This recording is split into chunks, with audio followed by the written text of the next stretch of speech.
जय श्री कृष्ण। भगवत गीता अध्याय 10 विभूति योग। इस अध्याय में श्री कृष्ण ने अपनी भव्य और दीप्तिमान महिमा का वर्णन किया है, जिससे अर्जुन को भगवान में अपना ध्यान केंद्रित करने में सहायता मिल सके। 9वें अध्याय में श्री कृष्ण ने भक्ति योग या प्रेममयी भक्ति की व्याख्या करते हुए अपने कुछ वैभवों का वर्णन किया था। यहाँ इस अध्याय में वे आगे अर्जुन के भीतर श्रद्धा भक्ति को बढ़ाने के प्रयोजनार्थ अपनी अनंत महिमा का पुनः वर्णन करते हैं। इन श्लोकों को पढ़ने से आनंद की अनुभूति होती है और इनका श्रवण करने से मन प्रफुल्लित हो जाता है। श्री कृष्ण बताते हैं कि वे सृष्टि में प्रकट प्रत्येक अस्तित्व का स्रोत हैं। मनुष्यों में विविध प्रकार के गुण उन्हीं से उत्पन्न होते हैं। 7 महर्षि, 4 महान ऋषि और 14 मनुओं का जन्म उनके मन से हुआ और बाद में संसार के सभी मनुष्य इनसे प्रकट हुए। जो यह जानते हैं कि सबका उद्गम भगवान हैं, वे अगाध श्रद्धा के साथ उनकी भक्ति में तल्लीन रहते हैं। ऐसे भक्त उनकी महिमा की चर्चा कर पूर्ण संतुष्टि एवं मानसिक शांति प्राप्त करते हैं और अन्य लोगों को भी जागृत करते हैं, क्योंकि उनका मन उनमें एकत्रित हो जाता है।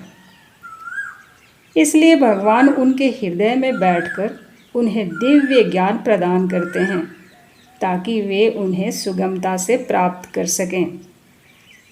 श्री कृष्ण से यह सब सुनकर अर्जुन कहते हैं कि उन्हें पूर्ण रूप से भगवान की सर्वोच्च स्थिति का बोध हो गया है और वह यह घोषणा करते हैं कि भगवान श्री कृष्ण संसार के परम स्वामी हैं।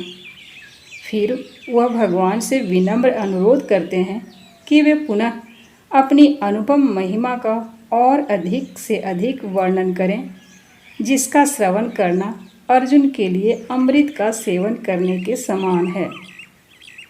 श्री कृष्ण प्रकट करते हैं क्योंकि वे ही सभी का आदि, मध्य और अंत हैं। इसलिए सभी अस्तित्व उनकी शक्तियों की अभिव्यक्ति हैं। वे सौंदर्य, वैभव, शक्ति, ज्ञान और समृद्धि का अनंत महासागर हैं। जब हम कहीं किसी असाधारण ज्योति को देखते हैं जो हमारी कल्पना को हर्षोन्माद कर देती है और हमें आनंद में निमग्न कर देती है, तब हमें उसे और कुछ न मानकर भगवान की महिमा का स्फुलिंग मानना चाहिए।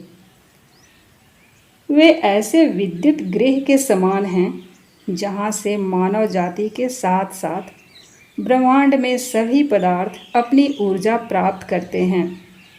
तत्पश्चात शेष अध्याय में वे उन सभी श्रेष्ठ पदार्थों, व्यक्तियों और क्रियाओं का मनमोहक वर्णन करते हैं जो उनके विशाल वैभव को प्रदर्शित करते हैं। इस प्रकार से वे यह कहकर इस सुंदर अध्याय का समापन करते हैं कि उन्होंने अभी तक अपनी जिस अनुपम महिमा का वर्णन किया है, उससे उनकी अनंत महिमा के महत्व का अनुमान लगाया जा सकता है, क्योंकि वे ही अनंत ब्रह्मांडों को अपने दिव्य स्वरूप के एक अंश के रूप में धारण किए हुए हैं। इसलिए हम मानवों को भगवान, जो सभी प्रकार के वैभवों का स्रोत हैं, उन्हें ही अपनी आराधना का लक्ष्य मानना चाहिए। आनंदमयी भगवान ने कहा, हे महाबाहु अर्जुन, अब आगे मेरे सभी दिव्य उपदेशों को पुनः सुनो।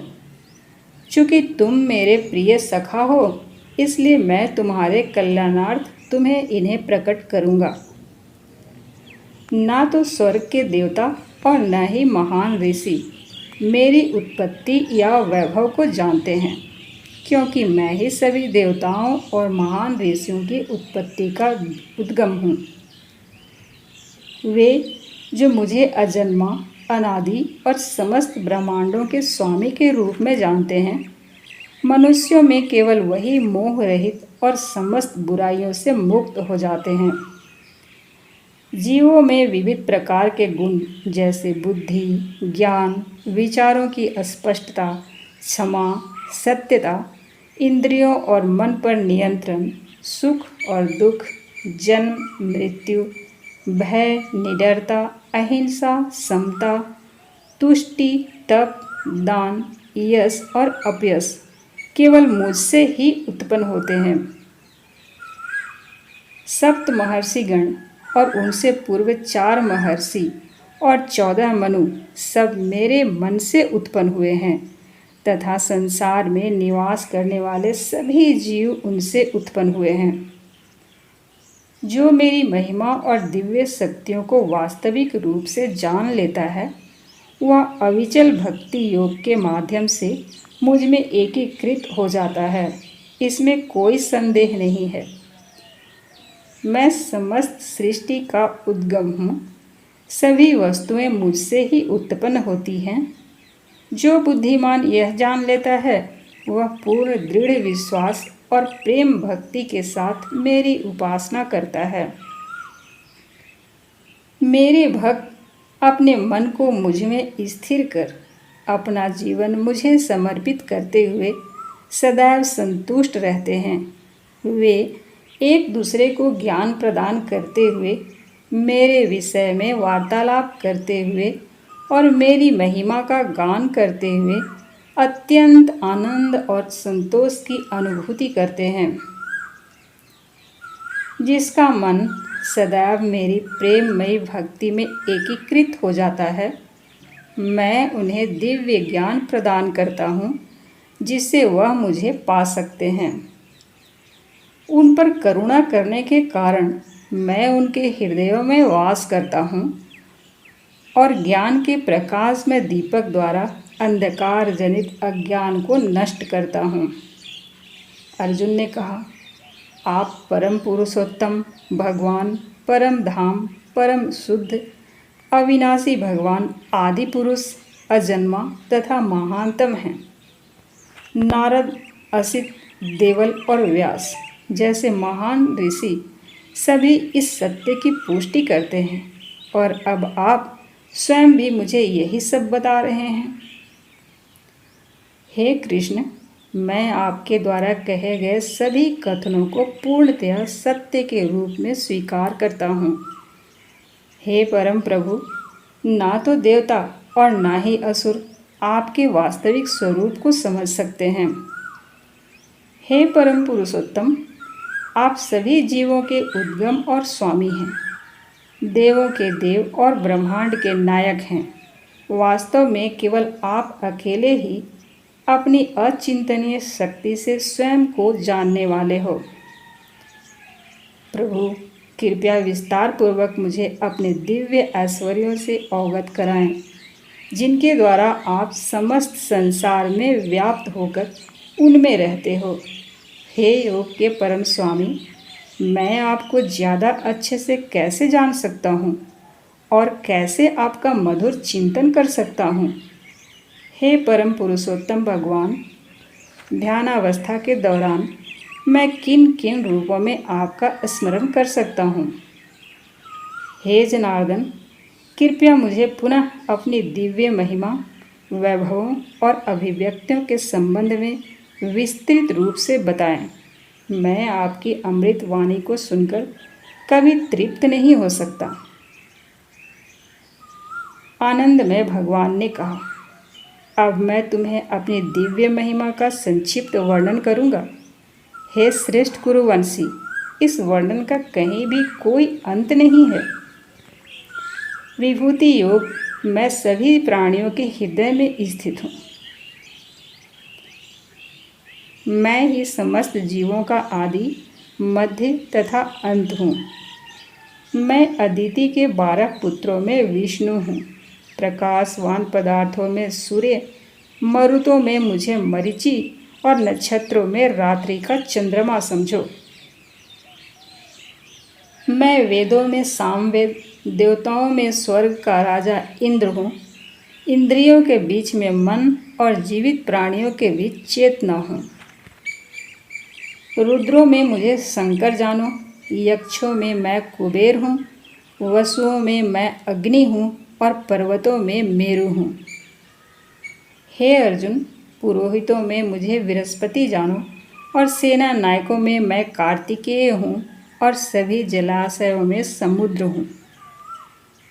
मैं महर्षियों में भृगु हूँ, ध्वनियों में दिव्य ओम हूँ। मुझे यज्ञों में जपने वाला पवित्र नाम समझो। अचल पदार्थों में मैं हिमालय हूँ। वृक्षों में मैं बरगद का वृक्ष हूँ और देव ऋषियों में मैं नारद हूँ। ग्रंथों में मैं चित्ररथ हूँ, सिद्ध पुरुषों में मैं कपिल मुनि हूँ। अश्वों में मुझे उच्चश्रवा समझो, जो अमृत के लिए समुद्र मंथन के समय प्रकट हुआ था। हाथियों में मुझे गर्वित ऐरावत समझो और मनुष्यों में मैं राजा हूँ। शस्त्रों में मैं वज्र हूँ और गायों में कामधेनु हूँ। संतति के समस्त कारणों में मैं प्रेम का देवता कामदेव और सर्पों में वासुकी हूँ। विभूति योग अनेक फनों वाले सो में मैं अनंत हूँ। जलचरों में वरुण हूँ, पितरों में अर्यमा हूँ और नियमों के नियामकों में मैं मृत्यु का देवता यमराज हूँ। दैत्यों में मैं प्रहलाद हूँ और दमनकर्ताओं में मैं काल हूँ। पशुओं में मुझे सिंह मानो और पक्षियों में मुझे गरुड़ जानो। पवित्र करने वालों में मैं वायु हूँ और शस्त्र चलाने वालों में मैं भगवान श्री राम हूँ। जलीय जीवों में मगर और बहती नदियों में गंगा हूँ। हे अर्जुन, मुझे समस्त सृष्टियों का आदि, मध्य और अंत जानो। सभी विधाओं में मैं अध्यात्म विद्या हूँ और सभी तर्कों का मैं तार्किक निष्कर्ष हूँ। मैं सभी अक्षरों में प्रथम अक्षर आकार हूँ और व्याकरण के समासों का द्वंद्व समास हूँ। मैं शाश्वत काल हूँ और सृष्टाओं में ब्रह्मा हूँ। मैं सर्वभक्षी मृत्यु हूँ और आगे भविष्य में होने वालों अस्तित्वों को उत्पन्न करने वाला मूल मैं ही हूँ। स्त्रियों के गुणों में मैं कीर्ति, समृद्धि, मधुरवाणी, स्मृति, बुद्धि, साहस और क्षमा हूँ। सामवेद के गीतों में मुझे बृहत साम और छंदों में मुझे गायत्री मंत्र समझो। मैं 12 मासों में मार्गशीर्ष और ऋतुओं में पुष्प खिलाने वाली वसंत ऋतु हूँ। समस्त छलियों में मैं जुआ हूँ और तेजस्वियों में तेज हूँ। विजेताओं में विजय हूँ, संकल्पकर्ताओं का संकल्प और धर्मात्माओं का धर्म हूँ। विभूति योग वृष्णिवंशियों में मैं कृष्ण और पांडवों में अर्जुन हूँ। ऋषियों में मैं वेद व्यास और महान विचारकों में शुक्राचार्य हूँ। मैं अराजकता को रोकने वाले साधनों के बीच न्यायोचित दंड और विजय की आकांक्षा रखने वालों में उनकी उपयुक्त नीति हूँ। रहस्यों में मौन और बुद्धिमानों में उनका विवेक हूँ। मैं सभी प्राणियों का जनक बीज हूँ। कोई भी चर या अचर मेरे बिना नहीं रह सकता।